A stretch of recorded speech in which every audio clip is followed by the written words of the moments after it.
Hello, everybody, and happy Friday, and welcome to day 5 of our accountability group. So, what's tomorrow? Tomorrow is the weekend, and I don't know about you, but I love the weekend, and I also kind of don't like the weekend, and I'll tell you why. So, during the week, when you're following one of these plans, it's kind of easy to stay on track, right? So you're usually really regimented and you have a routine down. So you get up at the same time and you eat at the same time and you go to work at the same time and you go to bed at the same time and things like that. And everything's really regimented. So it's really easy to stay on track and kind of fit, your workouts and your eating into that daily routine. And then the weekend comes. And you're like, the weekend's for me, right? And it should be. And so you sleep in a little bit and you kind of just, do leisure activities, which you definitely need to do. But you don't really have a regimen or a schedule as much. And so you find that, I forgot to figure out a time to get my workout in, or, I didn't prep my food, or I forgot to eat. I know that happens to me a lot. I'll go and I'll meal, I forgot to eat. So it's really important to get a plan in place for the weekend. So there's a couple tips that we like to share that hopefully can help you. So if you have plans, like you're going to go out to dinner with friends and you know that you're probably going to want to have a glass of wine, then kind of coordinate your day around that. So maybe you're not going to have carbs during the day because you're going to save it up for wine that evening. Or you're going to be going out to dinner. A really great tip is to actually go online to the restaurant and check out their menu and come up with a meal that you can have there that would fit within your nutrition plan. That's really helpful. And then that way, I don't know about you, but when I go to the restaurant and I'm like, well, look at all this delicious food, and then I'm just like, bing, this is what I want. And then I usually pick a not so healthy option. So by doing that and planning ahead, it will really help you. Another really great tip that I went out to dinner with one of our challengers a while back, and she did something that I was like, I didn't know you could do this. So when I ordered a salad, and our American portions are ginormous.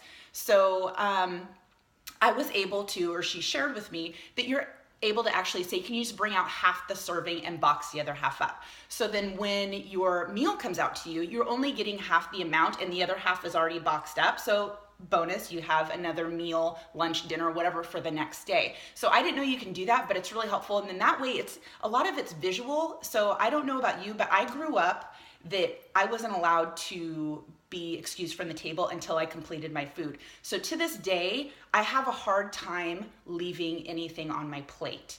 So I will eat even if I'm not hungry, just because I feel like I'm wasting food, because that's kind of how I was brought up, right? So if you kind of eliminate that and you're only eating half and you're only visually seeing half, then that way you're not going to overeat. So another thing, if for some reason you have a cheat meal, totally fine. I'm a big believer in allowing myself a cheat meal, because I think if you're so restrictive, it's really not sustainable. But when I say cheat meal, I don't mean a cheat day. And I don't mean a cheat meal like, hello, we're going to have Thanksgiving.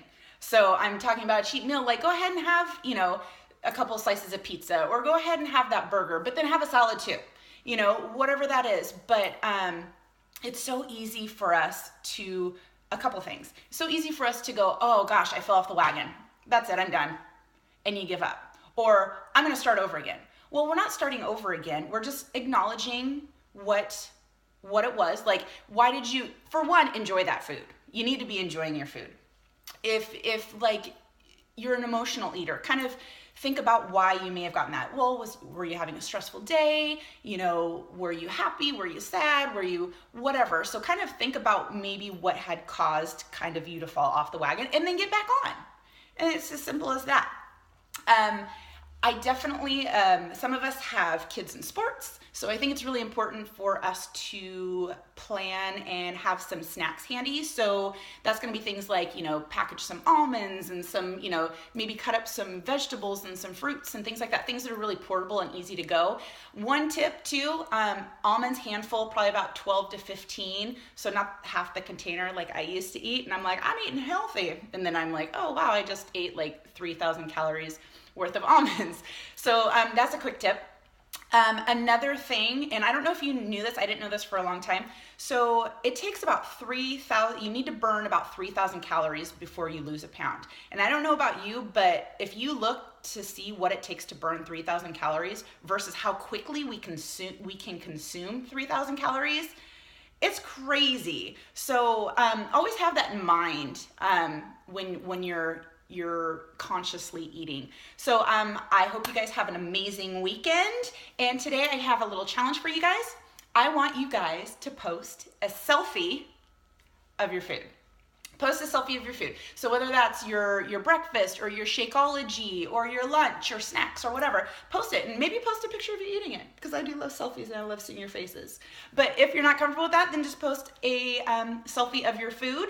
We're going to be giving away prizes throughout this, and the prizes are all based upon participation. So the more you participate, the better your odds of winning. And so I look forward to seeing all your food, and you guys have a fabulous day.